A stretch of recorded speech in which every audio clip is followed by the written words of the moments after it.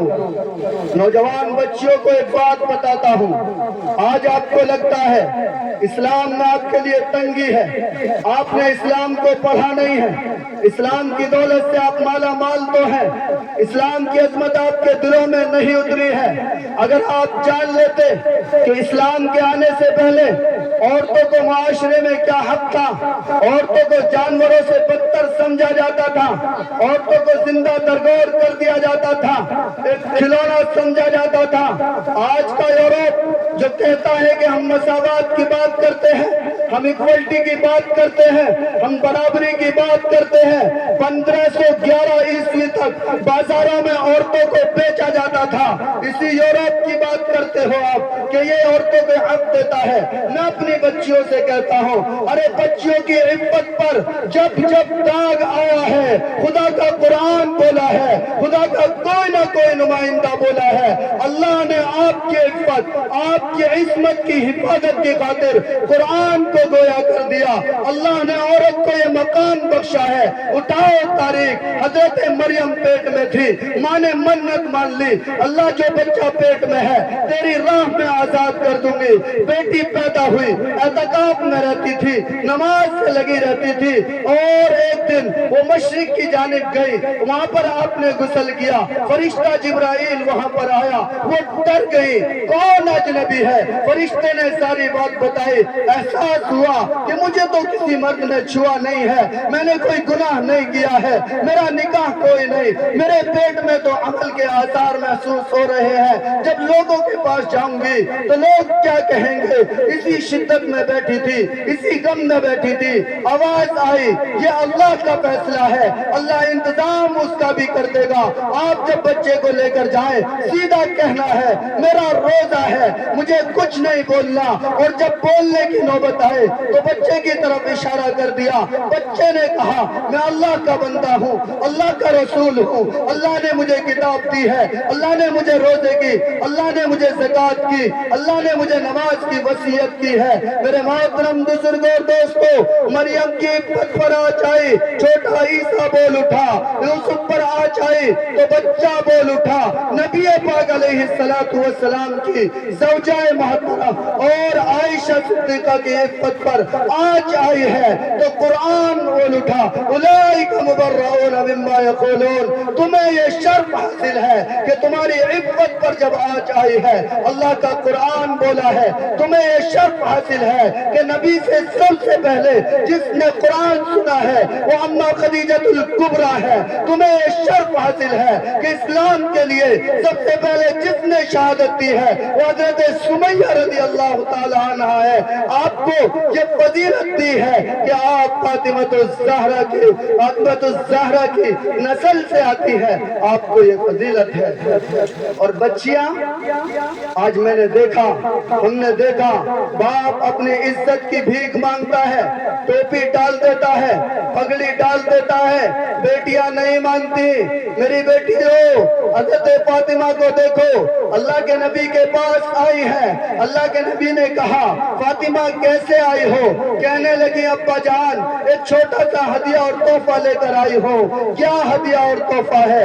کہنے لگی یہ چھوٹی روٹی ہے، آدھی روٹی ہے، ابا جان میں آپ کے لیے لے کر آئی ہوں۔ مسئلہ یہ ہوا کہ کئی روز سے گھر میں کچھ نہیں تھا، علی کام کرنے گئے تھے، انہیں کچھ اجرت ملی تھی، کچھ آٹا لے کر آئے تھے، میں نے چند روٹیاں بنا لی، ایک حسن نے کھا لی، ایک حسین نے کھا لی، ایک حضرت علی نے کھا لی، ایک سائل کو دے دی، ایک میں نے اپنے لیے بچا لی۔ جب میں کھانا کھانے بیٹھی، جب مجھے احساس ہوا میرا باپ حضرت محمد الرسول اللہ صلی اللہ علیہ وسلم بھی ہو سکتا ہے بھوکے ہو، لہذا میں آپ کے پاس آدھی روٹی لے کر آئی ہوں۔ اللہ کے نبی فرمانے لگے اے فاطمہ 3 دن سے تیرے باپ محمد نے کچھ نہیں کھایا ہے۔